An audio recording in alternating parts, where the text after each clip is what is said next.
शुरुआत इस वक्त की अहम खबर के साथ। दिल्ली में पीएम नरेंद्र मोदी की सदारत में आला सतही मीटिंग जारी है। रूस और यूक्रेन के बीच जारी जंग के हालिया तनाजुर में सिक्योरिटी की सूरत हाल पर तबादला ख्याल यहां किया जा रहा है। इस मीटिंग में वज़ीर ख़ारजा एस जयशंकर और दीगर मरकजी वुज़रा मौजूद हैं। वाज़ेह है कि रूस और यूक्रेन के बीच पिछले 18 दिनों से जंग जारी है। इस जंग में एक तरफ जहां यूक्रेन और रूस का नुकसान हो रहा है, वहीं दीगर मुमालिक का भी काफी नुकसान हो चुका है। साथ ही इस जंग से दीगर मुल्कों के माशी सूरत हाल पर भी असर पड़ रहा है। तेल और गैस की कीमत बढ़ने के अंदेशे बढ़ गए हैं। देखना यह होगा कि इस मीटिंग से हासिल क्या निकलता है।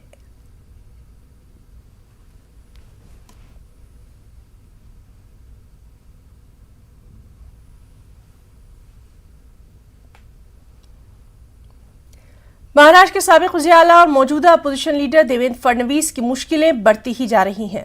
बयान रिकॉर्ड करने के लिए आज मुंबई पुलिस की साइबर यूनिट मालाबार हिल पर फडणवीस के सरकारी बंगले पर पहुंची है।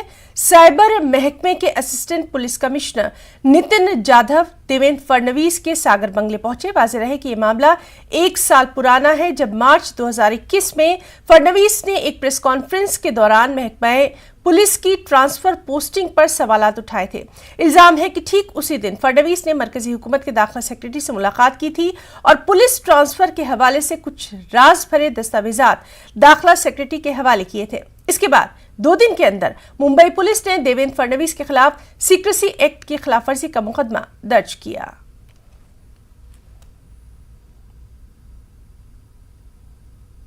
और देवेंद्र फडणवीस का बयान रिकॉर्ड करने वाले पुलिस एहलकारों पर संजय राउत ने ट्वीट किया। उन्होंने देवेंद्र फडणवीस पर इशारों में अपने अंदाज में निशाना भी साधा। उन्होंने अपने ट्विटर हैंडल पर लिखा कि कुछ लोग और सियासी जमातें खुद को कानून से बालातर क्यों समझते हैं। मरकजी तफ्तीशी एजेंसी ने महाराष्ट्र के कई वुज़रा और लीडरों को उनके मुबैना स्कैंडल के हवाले से तलब किया था। कानून के मुताबिक सब बराबर है, ये तमाशा क्यों हो रहा है। और इस सब के बीच थाने में बीजेपी ने जबरदस्त एहतजाज किया। देवेंद्र फडणवीस को जारी किए गए नोटिस के खिलाफ बीजेपी ने रियासती हुकूमत के खिलाफ आवाज बुलंद की और कागजात को नजर आतिश किया, नारे लगाए।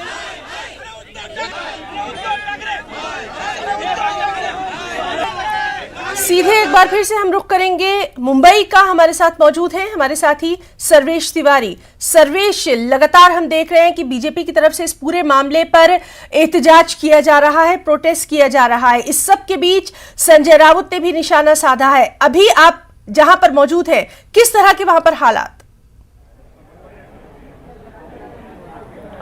देखिए, जिस तरह से पूरे हालात हैं, आज मुंबई साइबर क्राइम की जो यूनिट है, एसीपी नितिन जाधव अपने 2 सहयोगियों के साथ ये देवेंद्र फडणवीस का जो सरकारी बंगला सागर, ये उसकी तस्वीरें हैं। यहाँ पर तकरीबन ठीक पौने घंटे के पहले तीनों अधिकारी यहाँ पर पहुँच चुके हैं। हालांकि अधिकारी जाते समय कुछ बयान नहीं दिया है, लेकिन जिस तरह से पूरा मामला है, साल 2021 मार्च महीने से इस मामले की शुरुआत हुई थी। अब आज 2022 चल रहा है, तकरीबन 1 साल का वक्त बीत चुका है। देवेंद्र फडणवीस की जरिए जो सीक्रेट डॉक्यूमेंट्स केंद्रीय सचिव के पास पहुंचे थे, उसको लेकर मुंबई साइबर यूनिट का साफ सवाल है कि ये सीक्रेट डॉक्यूमेंट्स आखिरकार उनके पास आए का है। मामला महाराष्ट्र पुलिस के पोस्टिंग को लेकर है, ट्रांसफ़र को लेकर है।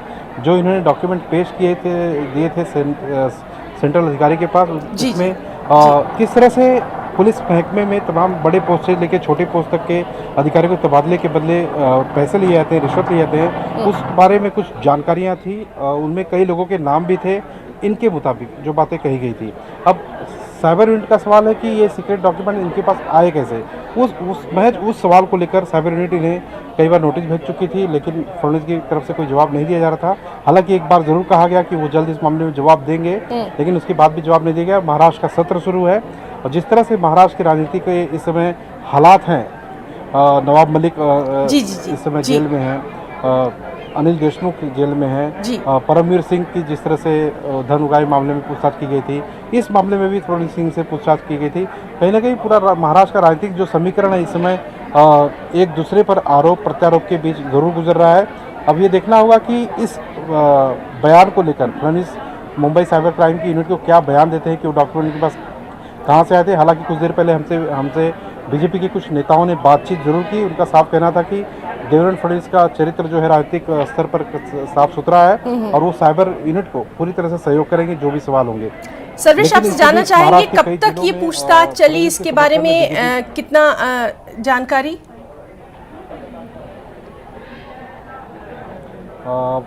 साइबर यूनिट के पास अब कितने सवाल हैं उसको लेकर तो अभी कुछ कहना मुश्किल है, लेकिन जाहिर सी बात है कोई भी जो एसीपी आए हैं नितिन यादव, कम से कम 3 से 4 घंटे का ये वक्त कहा जा सकता है, क्योंकि डॉक्यूमेंट्स जो थे वो 1, 2, 3 या 4 पेज के नहीं थे। पूरे महाराष्ट्र के कई अफसरों के पोस्टिंग के ट्रांसफ़र को लेकर थे, तो ये डॉक्यूमेंट उनके पास आया कहाँ से, और उसी सीक्रेट डॉक्यूमेंट्स एक्ट को लेकर ही मामला दर्ज किया गया है। अब देखना ये होगा कि क्या ये पूछताछ वाकई 4 घंटे तक सीमित रहती है या इसका दायरा बढ़ता है। लेकिन फडणवीस के इसी बंगले पर बीजेपी के कई आला नेता सुबह से पहुंच चुके हैं। नीतीश राणे पहुंचे हैं, कृपाशंकर सिंह पहुंचे हैं, प्रवीण दरेकर जो महाराष्ट्र विधान परिषद के विपक्ष के नेता हैं वो पहुंचे। मीडिया का हुजूम न्यूज़ 18 के टीवी स्क्रीन पर देख सकते हैं किस तरह से तमाम मीडिया यहाँ पर पहुंची है। तो कुल मिला जुला कर कोशिश की जा रही है कि समर्थक के तौर पर बीजेपी के कई आला नेता यहाँ पर पहुँच चुके हैं। घबराने वाली कोई स्थिति यहाँ पर अभी तक फिलहाल दिखाई नहीं दे रही है कि फडणवीस की मुश्किलें बढ़ेंगी या कम होगी। लेकिन अब पूरा दारोमदार फडणवीस क्या बयान देते हैं, ये पूरा डॉक्यूमेंट्स या जो भी उन्होंने जारी किया था पूरा बयान जो केंद्रीय सेक्रेटरी के पास पहुंचा था, वो डॉक्यूमेंट उनके पास कहाँ से आए, क्योंकि उस जब महाराष्ट्र में इस सरकार के पहले फडणवीस मुख्यमंत्री थे, उनके पास गृह मंत्रालय का भी चार्ज था। तो कहीं ना कुल मिला जुला कर अब उनके बयान पर दर्ज ये सारी चीज़ें मुकम्मल होंगी कि उनके लेकर आगे की कार्रवाई किस तरह से हो सकती है। अगर उन्होंने उनके बयान से साइबर यूनिट संतुष्ट होती है तो इस मामले को लेकर आगे कुछ कार्रवाई नहीं होगी, लेकिन असंतुष्ट होगी, अगर संतुष्टजनक जवाब नहीं मिलेगा तो कहीं ना कहीं साइबर यूनिट को अपने अगले स्टेप पे जाया जा सकता है। जी, बहरहाल ये तो रही बात कि क्या कुछ तफ्तीश में निकलकर सामने आएगा। हम देख रहे हैं कि महाराष्ट्र में बहुत ज़्यादा मुकामात पर बीजेपी की तरफ से प्रोटेस्ट भी किया जा रहा है, तो बीजेपी क्या कुछ कह रही है यहाँ? देखिए, इस पूरे मामले को लेकर बीजेपी के विपक्ष नेता फडणवीस से कल ही मैं अपने कैमरा से पहले कहूँगा कि अपने बंगले की तस्वीर लगातार दिखाते रहे किस तरह से गुंजा हुआ है। हिना जी, कल देवेंद्र फडणवीस से प्रेस कॉन्फ्रेंस जिस तरह से तमाम बातें कही थी, उसमें एक बातें अपने नेताओं के जरिए महाराष्ट्र के सभी कार्यकर्ताओं और नेताओं से भी कहा था किसी प्रकार का प्रदर्शन या हुजूम नहीं करना है। आज मुंबई और के आसपास के कुछ इलाकों में कुछ प्रोटेस्ट होने वाले थे, लेकिन वो प्रोटेस्ट रद्द कर दिए गए। हालांकि कुछ नेता सरकारी सागर बंगले पर मुख्यमंत्री जो रह चुके हैं महाराष्ट्र के देवेंद्र फडणवीस जो विपक्ष के नेता हैं, इनके पास पहुंचे जरूर हैं, लेकिन किसी प्रकार का प्रोटेस्ट या प्रदर्शन नहीं किया जा रहा। लेकिन महाराष्ट्र के कुछ गांव खेड़ों में जहां पर बीजेपी के एमएलए जैसे गोपीचंद पडारकर ने सांगली में जो साइबर क्राइम यूनिट की जो नोटिस थी उसे जलाने का एक विरोध प्रदर्शन जताया, और सारा मामला महाराष्ट्र विकास आघाड़ी पर आरोप लगाया कि जो पूरा महाराष्ट्र का राजनीतिक जो चक्र चल रहा है, जो खराब दौर चल रहा है, उसकी जिम्मेदार सिर्फ और सिर्फ महाराष्ट्र की सरकार है। नीतीश राणे का भी ये बयान था, जिन्होंने कल दाऊद इब्राहिम के कलेक्शन एनसीपी के मुखिया शरद पवार से जुड़े नवाब मलिक को लेकर इस्तीफे की सर्वेश, तो लगातार इस अहम मामले पर हमारी नजर बनी हुई है, लगातार हम आपसे अपडेट लेते रहेंगे। बहुत बहुत शुक्रिया अदा करना चाहेंगे आपका बेहद अहम जानकारी के लिए। 5 रियासतों के असेंबली इंतखाबात में शिकस्त के बाद कांग्रेस मजलिस आमला की आज अहम मीटिंग हुई। मीटिंग के बाद कांग्रेस लीडर मल्लिकार्जुन खड़गे ने मीडिया से खिताब किया और कहा कि मीटिंग में आने वाले पार्लियामेंट सेशन में किन किन मसाइल पर बहस होनी चाहिए, इस पर तबादला ख्याल किया गया। वहीं पार्लियामेंट में यूक्रेन में फंसे तलबा, महंगाई, बेरोजगारी और किसानों से जुड़े मसाइल को भी उठाया जाएगा। वाज़ेह है कि शाम 4 बजे एआईसीसी दफ्तर में पार्टी के लीडरान का इजलास फिर मुनक्किद किया जाएगा। इसमें 5 रियासतों में हार की वजूहात का पता लगाने और पार्टी के मौक़िफ़ को मजबूत करने के लिए गौर ख़ौस किया जाएगा। हमारी स्ट्रैटेजी कमेटी, कोर कमेटी की मीटिंग हो गई है, तो हमारे कांग्रेस प्रेसिडेंट के अध्यक्षता में, जिसमें हमारे सारे उस कमेटी के सदस्य वहाँ पर थे, और हमने ये डिस्कस किया कि आने वाले सेशन में 14 तारीख को जो पार्लियामेंट शुरू होगा उसमें किन किन मुद्दों पर हम चर्चा करना चाहिए और कौन से मुद्दे उठाना चाहिए और सभी अपोजिशन पार्टियों के साथ भी बातचीत करके हम बहुत से मुद्दे उठाने की कोशिश करेंगे। उसमें खासकर जो यूक्रेन में हमारे स्टूडेंट्स मेडिकल कॉलेज के फंसे हुए थे उनके बारे में, और दूसरी इन्फ्लेशन का है, लेबर इश्यूज है, अनएम्प्लॉयमेंट है, और एमएसपी जो फार्मर के लिए उन्होंने कहा था कि हम तय करके जल्दी करेंगे, सुलझाएंगे, ऐसी सारी चीज़ों के ऊपर हमने बातचीत की। और जब बिजनेस एडवाइजरी कमेटी बैठेगी और हमारे पार्टी के सदस्य भी वहाँ रहेंगे, मेंबर्स, और हमारे डिप्टी लीडर साहब चीफ व्हिप और इधर से अपने सुरेश जी और वहाँ पर आदि रंजन चौधरी जी, वो वहाँ पर विषय तय करेंगे और सरकार के क्या मुद्दे रहेंगे और सरकार क्या चाहती है उस पर आगे का बिजनेस एडवाइजरी कमेटी में तय होगा। और वो चर्चा के लिए हम कौन से सब्जेक्ट को आगे करना उसके बाद देखेंगे। कांग्रेस जो बैठक वो खत्म हो चुकी है, आप देख सकते हैं जो सदस्य हैं वो निकल कर जा रहे हैं। के सुरेश आपको इसमें दिख सकते हैं, के सुरेश इसमें जा रहे हैं, मणिकम टैगोर हैं वो यहाँ पे जा रहे हैं। हालांकि बैठक के बाद ये जरूर कहा गया लोगों की तरफ से कि आज जो बैठक हुई थी, इस बैठक में संसद में क्या रणनीति होगी उसको लेकर चर्चा की गई कि संसद की क्या रणनीति होगी, उस पर चर्चा की गई। देर शाम एक और एक बैठक बुलाई गई, कांग्रेस वर्किंग कमेटी की बैठक। उस बैठक में आगे किस तरह से जो 5 राज्यों में चुनावी हार हुई है उस पर चर्चा की जाएगी। हालांकि आज की बैठक के बाद मल्लिकार्जुन खड़गे ने स्पष्ट किया कि अभी जो बैठक हुई है उसमें सिर्फ और सिर्फ संसद में कांग्रेस की क्या रणनीति होगी उस पर ही चर्चा होगी। जहाँ तक 5 राज्यों में चुनावी हार हुई है उसको लेकर शाम की बैठक में, आज की अभी जो बैठक है उसमें किसी प्रकार से कोई चर्चा नहीं की गई है, लेकिन संकेत जरूर दिए जा रहे थे कि जो बैठक होगी शाम में, उस बैठक में कहीं ना कहीं बड़े फैसले लिए जा सकते हैं। वीडियो सोनू के साथ रवि सिसोदिया, न्यूज़ 18 दिल्ली। पंजाब में आम आदमी पार्टी का जश्न जारी है। अमृतसर में आम आदमी पार्टी के सीएम के उम्मीदवार भगवंत मान, मनीष सिसोदिया और दीगर लीडरान विजय यात्रा में शामिल हैं। सुबह से जारी इस विजय यात्रा की शुरुआत गोल्डन टेम्पल से की गई। इसके बाद लीडरान सड़कों पर आवाम के दरमियान आए।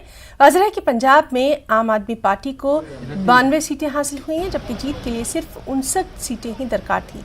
आम आदमी पार्टी पर पंजाब के अवाम ने अपना भरोसा जताया, भारी वोटों से आपको कामयाब किया। साथ ही पंजाब में कांग्रेस की हुकूमत को नजरअंदाज करते हुए केजरीवाल को अवाम ने पंजाब की बागडोर दे दी है।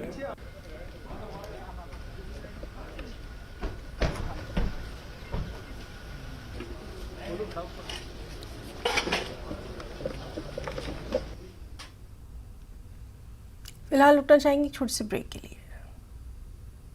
इस पेट सफा हर रोग दफा। जिंदगी में मेहनत और सच्ची लगन से कुछ भी मुमकिन है। न्यूज़ 18 की पहल बायजूस यंग जीनियस में हमने कई ऐसे बच्चों से मुलाकात की जिन्होंने अपनी कोशिशों से वो कर दिखाया जो उनकी उम्र में लगभग नामुमकिन सा था। आनंद नरसिम्हन ने पहले एपिसोड में दिखाए गए कियान सावंत के साथ बातचीत की। आइए डालते हैं एक नजर।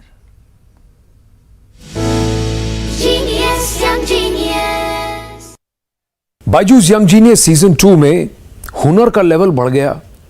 हमको लगा कि सीजन 1 के बाद ऐसे जीनियस मिलेंगे ही नहीं, पर हमें तो और नायाब हीरे मिल गए। एक ऐसा ही हीरा है जो ऐसा लॉजिक बढ़ाते हैं कि भाई हमारा दिमाग घूम जाता है। आइए मिलते हैं कियान अमित सावंत से। कियान, नमस्ते। How did you enjoy yourself and what was your experience at Byju's Young Genius Season 2? It was really fun and exciting to come on the studio. It was like coming on the stage to meet you. You got tested by Geeta Kapoor. Then you also met Neelkant Bhanu Pratap. How was that? I was really happy to meet Geeta ma'am. She was very sweet and humble, and I was really happy to meet Sir Bhanu Pratap, who was the world's fastest human calculator. Did you like the questions he asked you? Yeah, of course I did. They were very tough and challenging, and I was very happy to answer all of them correctly.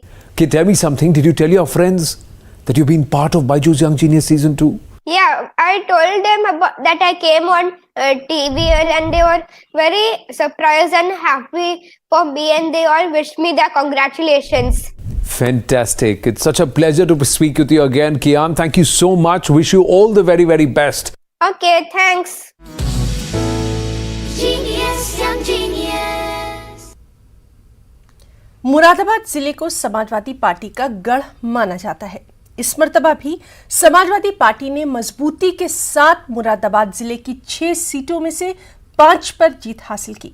यहां से सिर्फ 1 seat BJP के खाते में गई। हालांकि इस जीत का फर्क बहुत कम था। महज 782 वोटों से बीजेपी के रितेश गुप्ता ने ये जीत हासिल की।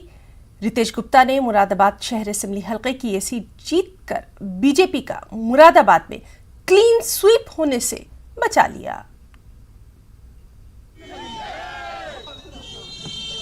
हम लोग इतने अच्छे मतों से इतने अच्छे हमने विधायक चुनकर हमारे बीच आए और शहर विधायक यशस्वी विधायक जिन्होंने पूरे 5 वर्ष शहरवासियों की सेवा करी, श्रीमान रितेश कुमार गुप्ता जी दोबारा से चुनकर आए। हम उनकी खुशी में, उनकी जीत की खुशी का ये जश्न मना रहे हैं। आज होली दिवाली हम लोगों सब परसों से बराबर चल रही है और हम लोग अपनी जीत का जश्न अभी आप देखते रहिए। सरकार शपथ लेगी तो क्या से क्या करने वाले हैं। सभी कार्यकर्ताओं में बड़ा उत्साह है। भारतीय जनता पार्टी की सरकार आई है दोबारा से लौट के उत्तर प्रदेश में, जो एक ऐतिहासिक जीत है। और शहर विधानसभा 28 जो सीट हम लोग जीते हैं, ये पूरे जिले की एकमात्र सीट है। तो इससे हमारी खुशी दुगनी हो गई है कि प्रदेश में भी सरकार भारतीय जनता पार्टी की बनी है दोबारा, और पुनः 28 विधानसभा से आपके पीछे प्रत्याशी माननीय रितेश कुमार गुप्ता जी को जनता ने दोबारा चुन के भेजा है। बाराबंकी स्टेशन पर शक की बुनियाद पर 6 बच्चियों को ट्रेन से उतार दिया गया। इन 6 बच्चियों के साथ सरताज और अकबर नाम के 2 अफराद हैं जिन्हें हिरासत में ले लिया गया। पुलिस मामले की तफ्तीश कर रही है। इनमें अकबर और सरताज की अपनी भी एक बेटी शामिल है। बाकी 4 लड़कियां गांव और खानदान के गरीब खानदानों से ताल्लुक़ रखती हैं। इन दोनों अफराद के मुताबिक गांव में बेहद गुर्बत होने की वजह से अपने गांव की बच्चियों को भी वो अपने साथ सूरत ले जा रहे थे। अब पुलिस ने इन बच्चियों को चाइल्ड लाइन के सुपुर्द कर दिया है। हम बच्चा को पढ़ाते वो गुजरात जाता पढ़ने के लिए। किस जगह पढ़ाते? ये मालीपुर टिकली तरफ। मतलब इतनी हमदर्दी आ गई है, उस बच्चे का नाम नहीं मालूम, उसके माता पिता का नाम मालूम है? तो माता पिता का भी नाम नहीं मालूम है, उस बच्चे को तुम पढ़ाने ले जा रहे हो? भेज साले दिया का नाम मालूम है? चचेरे साले का नाम मालूम है? नहीं। जिसकी लड़की उसका नाम नहीं मालूम है? सूरत में कहाँ लेके जा रहे थे? सूरत बोला था, मालीपुर बोला था। मालेपुर। अच्छा, ले करते क्या? वहाँ पढ़ने के लिए बताइए। कितनी लड़कियों को लेके जा रहे थे? जी इसमें मेरा एक लड़की है और 2 गांव की लड़की है, 3 लड़की। कुल तो 5 लड़कियाँ हैं। 2 दूसरे वाले के। अच्छा, तो वो कैसे साथ में हुए? हाँ जी। वो कौन है? वो साथ में इसलिए हुए कि वो भी हमारे गांव का ही है। क्या नाम है उसका? उसका नाम है अकबर। अच्छा, 3 लड़कियों को लेकर कहाँ जा रहे थे? सब गुजरात जा रहे हैं सर। काहे की? वही पढ़ाने के लिए। कहाँ से आ रही हैं आप? तो कैसे आई, मतलब कहाँ जा रही थी आप?